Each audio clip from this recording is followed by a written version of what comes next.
Tunkahul mar'atu. Ini bukan perintah nih. Ya, bukan perintah nih. Tunkahul mar'atu, biasanya perempuan itu dinikahkan. Tunkahul mar'atu, yang pertama lima liha. Lima liha yang kaya. Biasanya orang nyari perempuan yang kaya. Boleh cari perempuan yang kaya,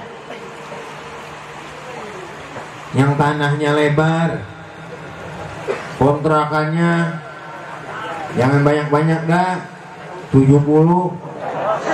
Ya, nikmat gitu, nikmat. Bukan. Maksudnya apa? Kita dianjurkan untuk menikahkan perempuan yang kaya, untuk supaya nanti kalau sudah nikah nggak pakai pikiran ekonomi lagi. Jadi dijalankan hartanya di jalan Allah. Lima liha. Kemudian wali jamaliha, cari perempuan yang cakep. Cari, agama suruh cari perempuan yang cakep. Tazawwajul walud al-wadud. Cari perempuan yang genjah. Tahu genjah? Subur. Al-wadud, yang kamu cinta sama dia dan dia cinta sama kamu. Kita resep melihat dia. Cakep, resep, demen. Dia juga tuh.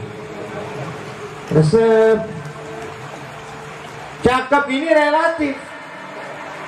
Kalau kita udah lihat resep, cakep, udah buru-buru. Jangan pakai nanya orang. Karena kalau kata ulama, ridwan nas ghayatun la tudrak. Keridhaan manusia itu satu akhir yang tidak bisa dicapai. Kalau kita nemu perempuan nih, ketemu sama perempuan yang kita resep, kita demen, nanya sama orang, menurut lo cakep apa kagak? Emang dia mas selera tinggi yang ditanya? Wah, begitu kurang. Nyari lagi. Dia benar udah resep nih, tapi karena temennya ngomong begitu, takut kalau dia nikahin jadi bahan cengan, malu. Benar enggak? Jangan dengerin orang, yang penting kita resep, yang penting kita demen. Biarin kita mau dikata mata kita juling kek. Wah, mata lu mah juling, yang begitu lo demen. Kan biasa ada aja begitu teman ngomong begitu. Biarin, nggak apa-apa. Karena kalau kita telisik, Pak, perempuan itu nggak ada yang jelek. Allah bilang dalam Al-Quran, Allah berkata dalam Al-Quran, laqad khalaqnal insana fi ahsani taqwim. Aku telah ciptakan manusia itu sebaik-baiknya rupa. Manusia itu nggak ada yang jelek, perempuan itu nggak ada yang jelek. Ini umpama contoh nih, ya. Hadirin ngelihat satu perempuan, umpama menurut hadirin dia jelek, tapi belum tentu menurut jodoh dia jelek. Menurut jodoh dia cakep. Nah sekarang balikin aja lagi, umpama ente punya perempuan, ente punya istri, ya, menurut ente cakep, tapi menurut orang yang seleranya lebih tinggi dari ente, belum tentu dia kata bini ente cakep. Benar enggak? Jadi perempuan itu di mata orang yang menyukainya cakep. Makanya jangan nanya orang. Bisa kita bilang udah resep. Dah, tuh. Nah ini para hadirin jamaah sekalian. Jangan, mau coba, kurang, cari lagi, ntar nanya lagi, mau coba, kurang, milihmu. Kalau kata orang dulu, milih-milih tepung, ntar dapetnya bambu petung. Perhatian milih, kan biasa ada aja orang cuma, gua mau ikut dulu, adil banget nyari perempuan, sekarang lihat dapetnya, ya yang begitu, cemen, begitu kan ya. Kadang-kadang ada aja tuh. Nah ini para hadirin jamaah sekalian. Asal udah resep ngomong dah. Sama datengin dah tuh ke rumahnya, taruhlah ta'aruf, ya, pengenalan, jangan lama-lama, kenal cukup, datengin ke rumahnya, bilang sama babanya, Pak, ngomong-ngomong saya demen sama anak bapak ini. Jangan anak orang dipacarin, dibawa-bawa bertahun-tahun. Sekarang begitu tuh. Zamannya tuh pacaran. Sekarang jangan lagi orang yang kagak ngaji, tempo-tempo yang ngaji begitu. Ngaku aja udah. Jangan, nggak boleh dong. Ente nih yang ngaji nih jadi panutan. Jadi panutan. Kalau ente yang ngaji aja melakukan hal seperti itu, nanti jadi apa? Wah, dia aja begitu. Yang ngaji, jangan. Kita dakwah ini Pak, dakwah bukan hanya ulama yang dakwah, kita pun ikut berdakwah semua. Jangan. Buru-buru ngomong sama orang tuanya. Malah kalau orang dulu mah saya dengar cerita nih. Kalau orang dulu itu ceritanya kalau ngelancong nih ke rumah perempuan itu katanya datangnya cuma sampai balik doang. Perempuannya di dalam itu dikeluarin lidi, dipegang lidi udah girang banget. Dulu katanya begitu. Sekarang ya nggak zaman begitu. Kalau kita lihat orang, ya Allah, zaman sekarang ini maksiat, pacaran orang. Tempo-tempo orang tuanya ngasih aja lagi. Dayus. Cuma dikasih martabaknya 10.000. Tempo-tempo. Pak, saya bawa anak bapak ya. Iya udah, lu bawa gimana, kemana gitu? Mana tuh? Ya Allah, orang tuanya begini. Kalau orang tua yang seperti itu nanti jangan lagi surga, baunya nggak nyium. Kalau kita anak kita didemenin sama seorang laki, panggil tuh laki, sini lu tong. Lu demen sama gua, iya. Jangan lo mainin. Lu kalau demen sama gua, lu kawin ya. Begitu. Nggak pakai mahal-mahal, nggak pakai ribet-ribet, anak gua mau gua kawin. Sekarang ya jadi. Nah dulu Imam Syafi'i gimana ceritanya? Iya kan? Imam Syafi'i dulu dalam cerita kan begitu kita dengar dari madrasah itu cerita. Memang kalau biasanya kalau ilmu yang dari kecil kita dengar sampai gede, alhamdulillah nggak lupa. Imam Syafi'i kan begitu. Ngambil apel dikali ini udah nganyut, nih apel udah nganyut. Diambil dimakan, begitu beberapa hari Imam Syafi'i ngapalin hadis kagak masuk-masuk. Dicari kenapa nih nggak masuk-masuk ngapalan hadis. Biasanya Imam Syafi'i itu dalam riwayat Pak, itu kalau baca kitab Al-Muwatta itu beliau kalau buka lembaran baru, lembaran yang di sini ditutup dulu nih. Kenapa sebabnya? Karena beliau kalau ini dibuka ini langsung hafal. Takut keder, makanya ditutup. Ini dulu ditutup. Supaya apa? Supaya ngapalnya ngurut. Saking pinter, cerdasnya Imam Syafi'i itu. Nah begitu abis makan apelnya ngalir di kali itu dimakan sama Imam Syafi'i, tahu-tahu hafalannya beberapa hari nggak kuat. Kenapa dicari? Kenapa sebabnya? Oh nggak taunya sebabnya itu makan apel, nggak tahu apel siapa. Padahal waktu apel udah nganyut di kali, yang punya kayak nyariin. Benar apa enggak? Nah iya, nih teman-teman sekarang jangan lagi dikali, yang masih dipuun bisa nyetin. Dua orang saking doyan haramnya, alhamdulillah men. Sampai akhirnya Imam Syafi'i nelusurin tuh kali mana yang punya pohon apel, ketemu jauh jalan. Ada satu rumah. Assalamualaikum, waalaikumsalam. Ini bapak yang punya pohon apel, iya. Ngomong-ngomong minta ridhonya ya, beberapa hari lalu apel bapak nganyut di kali, saya pungut, saya makan. Saya minta halalnya dari bapak. Kata ini bapak, nggak bisa dong. Nggak bisa saya halalin begitu aja. Kalau mau saya halalin, syaratnya kamu harus nikahin anak saya. Ditawarin nikah sama anaknya. Gimana kira-kira? Mau ngomong nggak? Kata bapaknya, tapi anak saya buta, budek, gagu, kemper tangannya,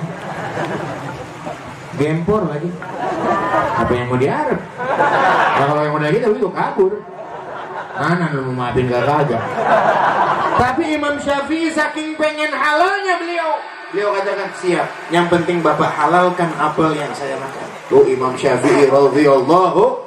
Imam kita tuh, imam madhab kita tuh, warok orangnya.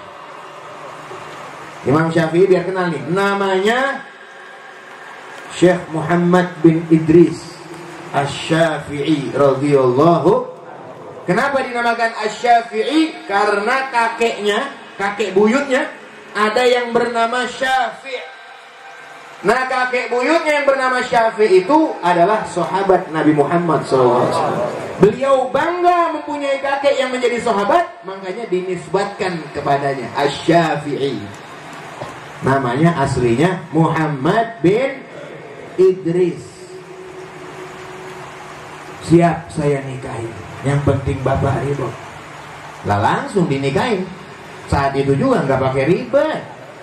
Tuh nikah emang susah. Gampang nikah mah. Sekarang aja orang nikah diribet-ribetin. Berapa enggak? Sekarang ribet, giliran yang halal mahal.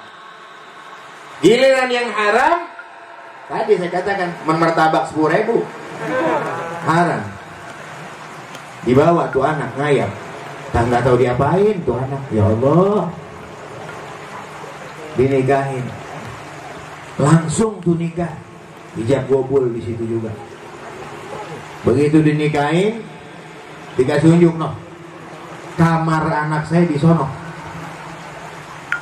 Masuk Imam Syafi'i ke dalam.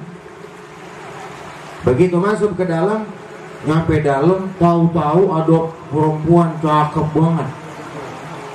Gak tahu, keluar lagi Imam Syafi'i, takut. Karena tadi nggak sesuai sama yang disifatin sama bapaknya. Bapaknya bilang gempor, buta, gagu, budek, emper. Oh, ini cakep banget. Keluar lagi Imam Syafi'i buru-buru menghadap bapaknya.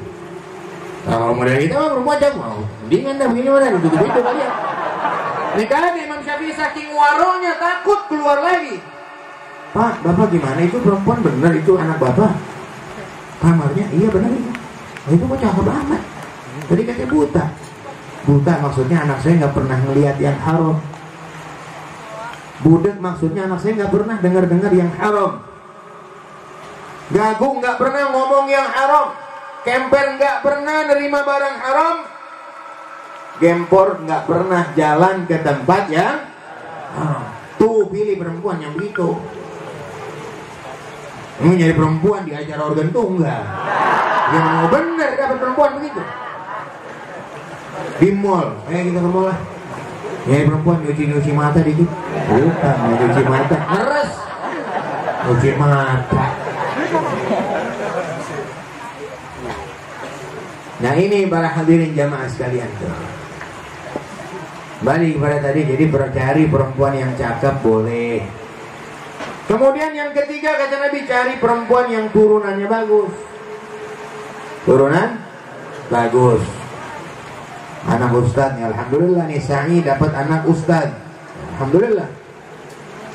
Tinggal di lingkungan yang Masya Allah, lingkungan pengajian semua.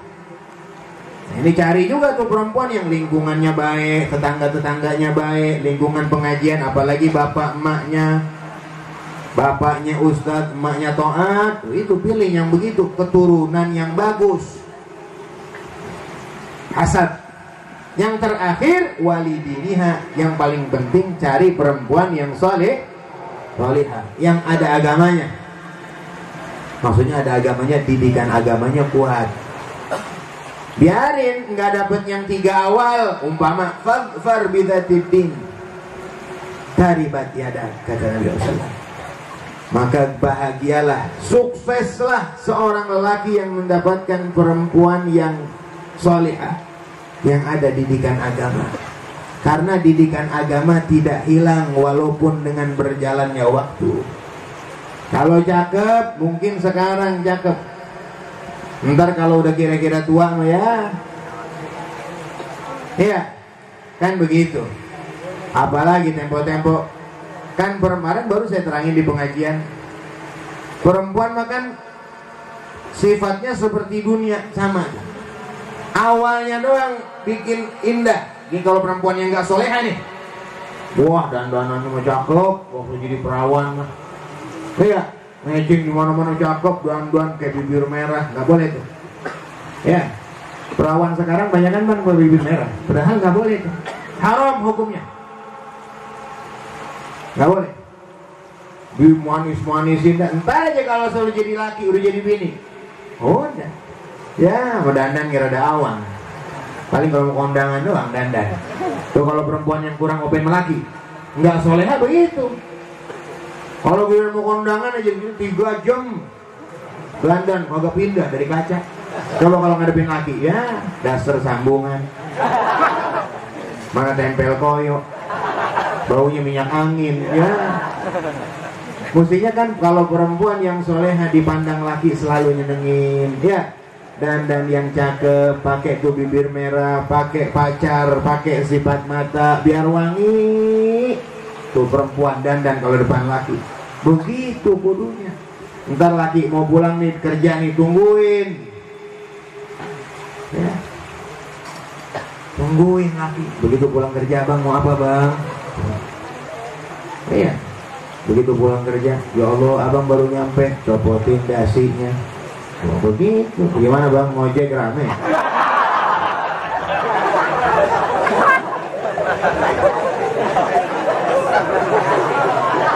Tungguin tuh, itu benar, bini benar begitu tuh. Tungguin, ya. Abang mau minum apa bang? Kopi, teh. Ya Allah, nikmat tuh dunia hidup. Nikmat, Nabi bilang, ad-dunya mata wa khairu mata'iha al-mar'atus. Dunia ini perhiasan, nikmat di dunia perhiasan, dan perhiasan yang menipu. Tapi sebaik-baiknya perhiasan adalah punya bini yang lah. Orang biar hidup sederhana, Pak. Hidup sederhana tapi punya bini soleha. Umpama pulang ngojek dapat duit 20.000, ngomong sama bininya, malu gua dapat duit 20.000 ini. Emang bininya soleha? Ya Allah bang, abang gak usah pakai mikirin. Alhamdulillah kita masih dapat bang 20.000. Yang lain ada yang ngojek dapat 10.000 bang. Yang penting saya mah abang sehat. Yang penting saya abang rajin ibadah. Alhamdulillah saya bersyukur dapat laki abang. Yang buat besok-besok belanja, kadang-kadang saya ada no kembalian yang kemarin-kemarin abang suka kasih belanja, saya simpen no, masih ada bang simpenan abang, jangan pakai takut bang. Wah Allah, bininya begitu. Laki begitu beleg ya jatuh ya. Yang begitu kalau belum mati jadi kubur tuh. Nikmat gak begitu? Nikmat gak? Nikmat. Abang capek, abang mau dipijit, abang mau minum abang. Yang kalau makan nungguin bini tuh, adabnya istri kepada laki begitu. Makan tuh tungguin. Laki ntar perlu apa-apa jadi gegawatan. Nah iya. Abang butuh apa bang? Tungguin di situ.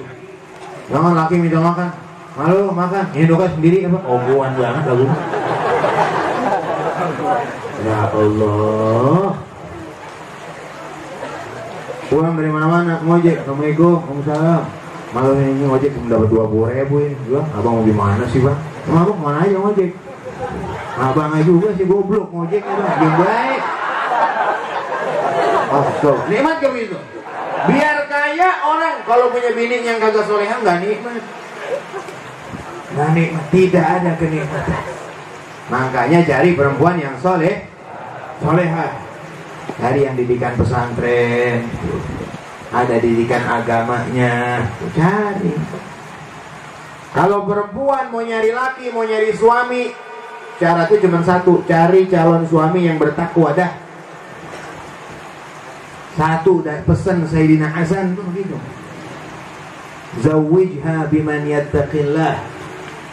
Nikahkan anak perempuanmu dengan lelaki yang bertakwa kepada Allah.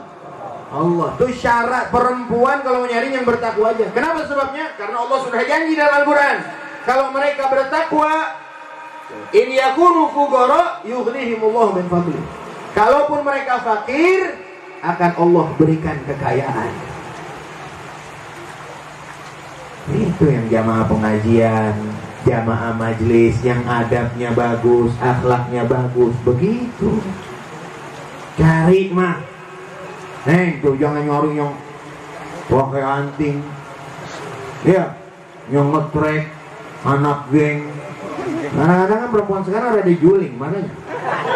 Giliran yang begitu pada demen, giliran yang pakai koko rapi, jamaah pengajian rajin, ngajinya rajin, sholatnya ogah. Yang begitu ya kuno penampilannya begitu katanya.